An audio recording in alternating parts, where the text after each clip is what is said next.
សុស្ដីចាយថ្ងៃមុនជួបចាយសុំ Facebook ចាយបានឥឡូវសុំសួរសំណួរចាយ3-4,000សំណួរបានអត់ចាយ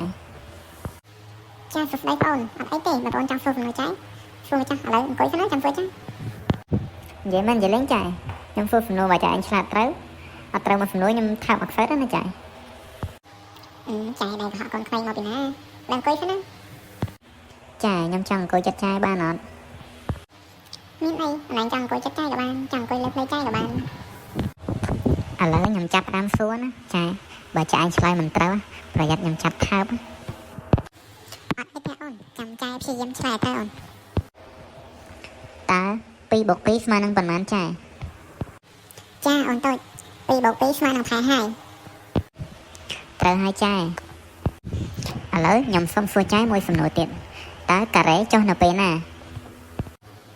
ចាអូនការ៉េចុះនៅពេលហើយធ្លាក់អាយ៉ាត្រូវទៀតហើយចាយឥឡូវខ្ញុំសុំសួរចាយមួយសំណួរទៀតតើដូចម្ដេចដែលហៅថាក្មេងល្អចាអូនក្មេងល្អគឺជាក្មេងដែលចេះគោរពចាស់ទុំ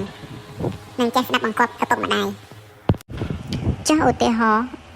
ខ្ញុំកំពុងតែដើរហើយជន់ជើងមនុស្សចាស់ទុំតើខ្ញុំគួរធ្វើដូចម្ដេចចាអូនគឺអូនឯងត្រូវសុំទោសគាត់ចុះបើពេលនោះខ្ញុំសុំទោសគាត់ហើយគាត់សរសើរខ្ញុំថាជាក្មេងល្អ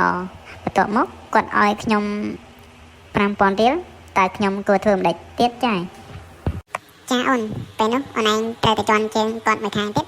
ដើម្បីឲ្យគាត់ថែម5,000ទៀតដើម្បីគ្រប់10000យីអាហ្នឹងលើឲ្យចាឥឡូវខ្ញុំសុំអង្គុយលើផ្លូវចាយមួយមកចូលមកអូនឆ្លាតណាអូនចាយគាត់តែឆ្លើយខុសបន្តិចសោះហ៊ានអង្គុយលើផ្លូវចាយ